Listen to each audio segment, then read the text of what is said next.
اگر تمہاری ماں تمہارے غصے کی وجہ سے تم سے بات کرتے ہوئے ڈرتی ہے تو پھر تم پر افسوس ہے، کیونکہ تم نے اپنے ہاتھوں سے مغفرت کا دروازہ بند کر دیا ہے۔ حضرت علی رضی اللہ تعالیٰ عنہ نے ارشاد فرمایا، پریشان مت ہوا کرو، ٹھوکر ہمیشہ انہیں ہی لگتی ہے جنہیں اللہ تھامنا چاہتا ہو۔ غم کی زندگی میں سب سے بڑی اہمیت یہ ہے کہ غم دل کو بہت نرم کر دیتا ہے۔ اگر غم نہ ہوتے تو انسان پتھر ہی رہتا۔ سیدہ عائشہ رضی اللہ تعالیٰ عنہ سے روایت ہے کہ رسول صلی اللہ علیہ وسلم نے فرمایا، اور جو شخص قرآن کو اٹک اٹک کر پڑھتا ہے اور اس کو پڑھنے میں اس کو مشقت ہوتی ہے تو اس کے لیے دگنا اجر ہے۔ فرمان مصطفیٰ صلی اللہ علیہ وسلم، قیامت کے روز جب اللہ تعالیٰ کے عرش کے سوا کوئی سایہ نہیں ہوگا، 3 شخص اللہ کریم کے عرش کے سائے میں ہوں گے۔ وہ شخص جو میرے کسی امتی کی پریشانی دور کر دے، میری سنت کو زندہ کرنے والا اور مجھ پر کثرت سے درود پاک پڑھنے والا۔ رسول اللہ صلی اللہ علیہ وسلم نے فرمایا، جس نے مجھ پر ایک بار درود بھیجا، اللہ تعالیٰ اس پر 10 بار رحمت نازل فرمائے گا۔ رسول اللہ صلی اللہ علیہ وسلم نے فرمایا، اللہ تعالیٰ ظالم کو چند روز دنیا میں مہلت دیتا رہتا ہے، لیکن جب پکڑتا ہے تو پھر نہیں چھوڑتا۔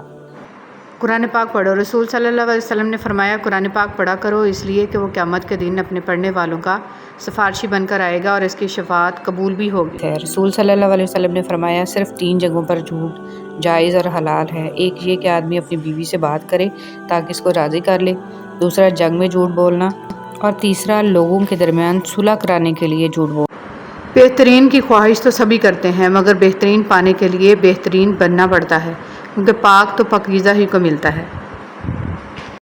انہوں نے ارادہ کیا کہ یوسف علیہ السلام کو قتل کر دیں، لیکن وہ زندہ رہے، اور کچھ لوگوں نے یوسف علیہ السلام کو خریدا تاکہ انہیں غلام بنا لیں، لیکن وہ مصر کے بادشاہ بن گئے۔ تو تم مطمئن رہو، کیونکہ اللہ کا فیصلہ سب پر غالب ہے۔ بے شک اللہ تعالیٰ ہر چیز پر قادر ہے۔ صحیح راستے کبھی بھی آسان نہیں ہوتے، آسانیاں تو ہمیشہ غلط راستوں میں ہوتی ہیں۔ شیطان ہمیں وہاں وہ سب دکھاتا ہے جو ہم آئیڈیل امیجن کرتے، اور ہوتا وہ حقیقت میں امیجنری ہے، سراسر دھوکہ۔ اللہ پر توکل کریں اور صحیح راستہ چنیں۔ شروع میں مشکل ہوگی، اس کے بعد سب خود بخود آسان ہوتا جائے گا، کیونکہ میرے اللہ کا وعدہ ہے، بے شک ہر مشکل کے ساتھ آسانی ہے۔ زندگی میں ایک ایسا وقت بھی آتا ہے جب انسان ہر شے کی حقیقت سے واقف ہو جاتا ہے، تب کچھ لوگ دل میں جگہ بنا لیتے ہیں اور کچھ ہمیشہ کے لیے دل سے اتر جاتے ہیں۔ سوچنے کی بات، ہم دنیا میں اس لیے پیٹے جا رہے ہیں کہ ہم مسلمان ہیں، اور آخرت میں اس لیے پیٹے جائیں گے کہ ہم دنیا میں مسلمان تھے ہی نہیں۔ صدقہ بلائیں ٹالتا ہے۔ ہم صدقہ دینے کے لیے بلاؤں کا انتظار کرتے ہیں۔ بانٹنے کی عادت ڈالیے، چیزیں بھی، جذبے بھی، اور خوشیاں بھی۔ جب دل گھبرانے لگے اور آنکھوں سے آنسو آنے لگیں، صرف ایک کام کرنا، اپنے ہاتھ اللہ تعالیٰ کے سامنے دعا کے لیے اٹھانا، چاہے کچھ نہ کہنا، لیکن اللہ تعالیٰ سب سمجھ جائے گا، آپ کے درد کو، آپ کی تکلیف کو، آپ کی ضرورت کو۔ بے شک اللہ تعالیٰ ہر چیز پر قادر ہے۔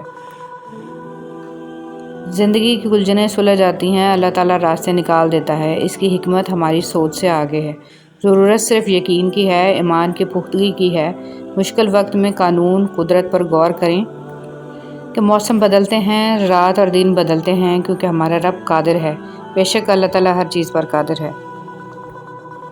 اگر تم اپنے رب پر لگتے ہیں، آج کا نافرمان بیٹا کل کا پریشان باپ ہوگا، یہی قانون فطرت ہے۔ بے شک جس کے لیے اللہ کی ذات کافی ہو، اس کو کسی اور سہارے کی ضرورت نہیں پڑتی۔ کوئی بھی غروب ہمیشہ کے لیے نہیں ہوتا اور کوئی طلوع بھی ہمیشہ کے لیے نہیں ہوتا۔ بہترین ہیں وہ لوگ جو زندگی کے عروج و زوال میں اپنے رب کی رضا پر شکر گزار رہتے ہیں۔ کسی کی دعاؤں میں رہنا بھی ایک بہت بڑا رزق ہے کہ دعاؤں میں آپ کا نام آپ کی غیر موجودگی میں لیا جائے، جبکہ آپ نے نہ ان سے درخواست کی ہو اور نہ ہی آپ کو اس بات کا علم ہو۔ اے دلوں کو پھیرنے والے رب، میرے دل کو اپنی اطاعت کی طرف پھیر دے۔ انسان اچھے لوگ ڈھونڈنے کی کوشش کرتا ہے، مگر خود اچھا بننے کی کوشش نہیں کرتا۔ الہی تیرے کعبہ میں، تیرے گھر میں اگر آؤں تو ایک سجدہ کروں ایسا کہ ہستی سے گزر جاؤں۔